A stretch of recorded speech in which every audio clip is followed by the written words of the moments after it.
रामापुर गांव में बोला नामक एक आदमी का पालक पनीर और चावल इतनी फेमस है, इसे खाने के लिए दूर दूर से लोग आते हैं और तारीफ करते हैं।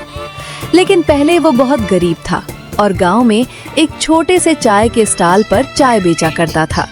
वो दिन रात मेहनत करता, लेकिन फिर भी मुश्किल से अपना और अपने परिवार का पेट पाल पाता था। बोला का चाय का स्टॉल एक साधारण सा सेटअप है, एक छोटा सा लकड़ी का ठेला और एक लोहे की केतली।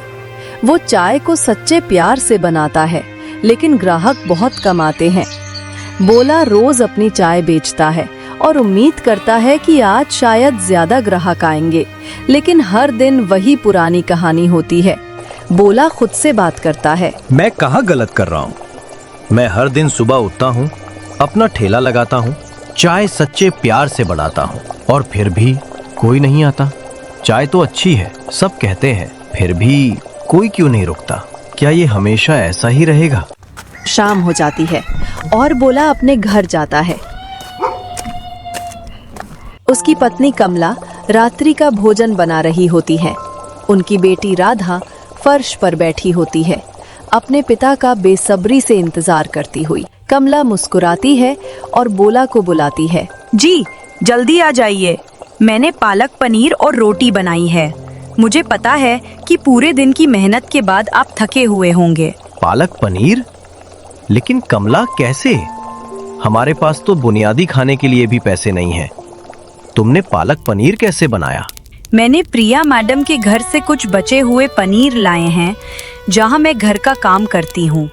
प्रिया मैडम ने मुझे बचे हुए पनीर दिए और कहा कि घर पर राधा के लिए पकाना। और पालक मैंने हमारे बगीचे के पास छोटे से स्थान में उगाया है।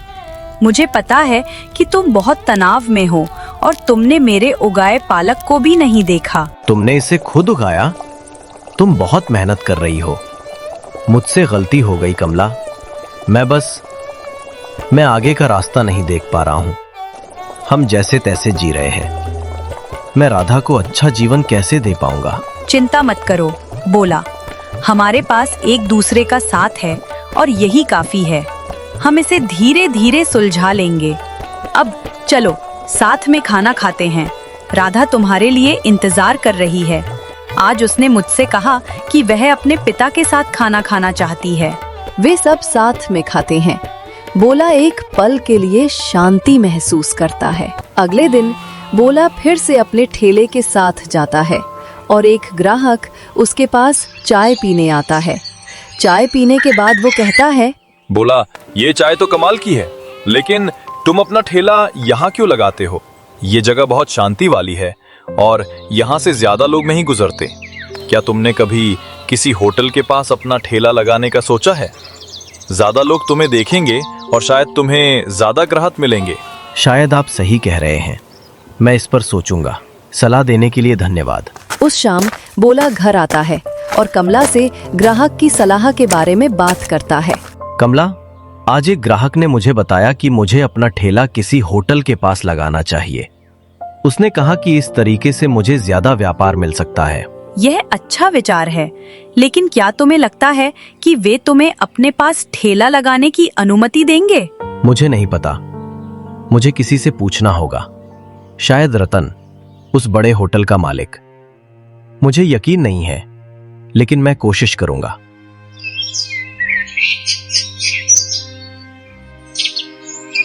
अगले दिन बोला हिम्मत जुटाकर रतन के पास जाता है, जो स्थानीय प्रसिद्ध ढाबे का घमंडी और अहंकारी मालिक है। रतन एक टेबल पर बैठा हुआ है, अपने कामकाजी लोगों को आदेश दे रहा है। नमस्ते रतन जी, मैं बोला चाय वाला। मैं पूछना चाहता था कि क्या मैं आपके होटल के पास अपना चाय का ठेला लगा सकता हूँ? मैं थोड़ा किराया भी दे सकता हूँ या अपनी कमाई का कुछ प्रतिशत भी बांट सकता हूँ। मुझे बस एक जगह चाहिए जहाँ ज्यादा लोग मुझे देख सके। तुम मेरे होटल के पास चाय बेचने आना चाहते हो? क्या तुम सोचते हो कि लोग तुम जैसे गरीब आदमी से चाय खरीदेंगे? मेरे ग्राहक यहाँ अच्छे खाने के लिए आते हैं, तुम जैसे लोगों के लिए नहीं। क्या तुम्हारी चाय मेरी सर्विस के मुकाबले कुछ भी है। मैं नहीं चाहता कि कोई गरीब आदमी मेरा धंधा खराब करे। आगे बढ़ो। इसे देखो, एक गरीब चाय वाला अपना पेट पालने की कोशिश कर रहा है और सोचता है कि वो मेरे साथ मुकाबला कर सकता है। जाओ कहीं और चाय बेचो, मेरा समय बर्बाद मत करो। बोला को अपमानित महसूस होता है, लेकिन उसके दिल में गुस्सा है। वो चुपचाप चलता है, उसके हाथ गुस्से में भींचे हुए हैं। बोला एक पेड़ के नीचे बैठा है, गहरे विचारों में डूबा हुआ।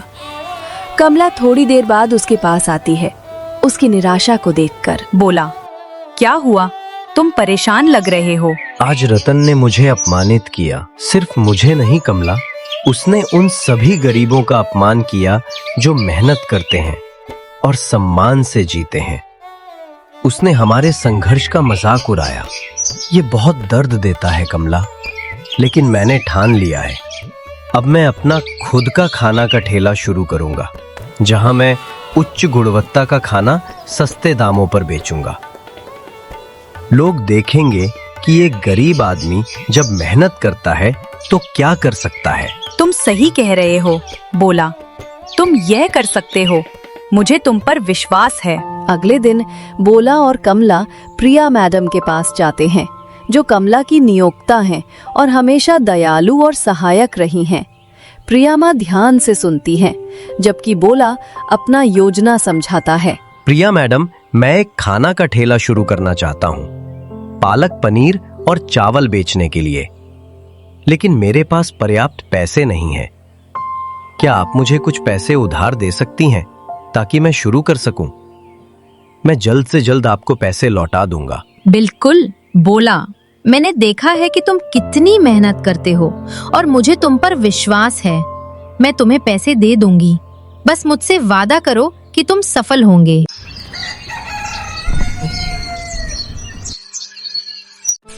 प्रिया मैडम की मदद से बोला अपना नया खाना का ठेला लगाता है। वो पालक पनीर और चावल सर्व करता है और इसे एक उचित दाम पर बेचता है।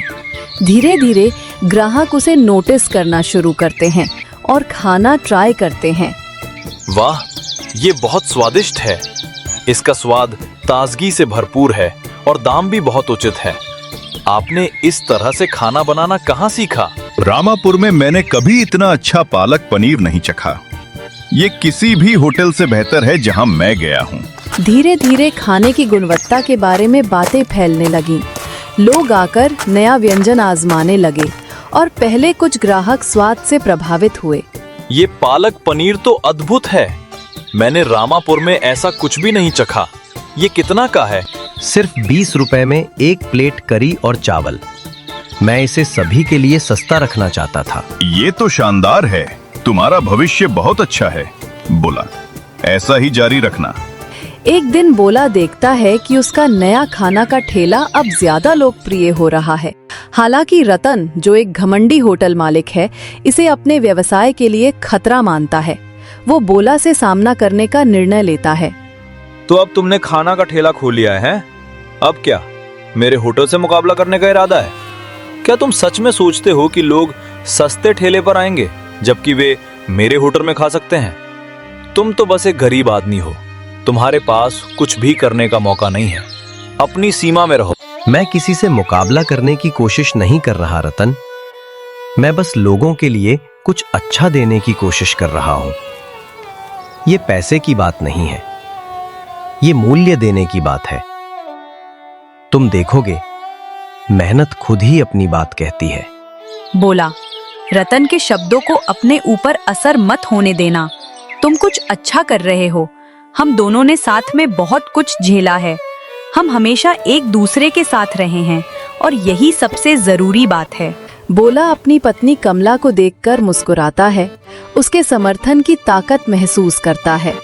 उसे ये समझ में आता है कि जब वो उसके साथ है तो कुछ भी असंभव नहीं है। धीरे धीरे ग्राहक आने लगे। चाय का ठेला अब खाना बेचने वाले ठेले में बदल चुका था और बोला अब सिर्फ चाय वाला नहीं था। वो अब गांव में सबसे अच्छा पालक पनीर सर्व करने वाले आदमी के रूप में जाना जाने लगा था। हे दोस्तों, अगर आपको मेरी पेरेंट्स की कहानी पसंद आई हो तो सब्सक्राइब जरूर करो, लाइक करो और कमेंट में बताओ कि आप कहाँ से हो। मैं बहुत खुश होंगी जानकर। धन्यवाद।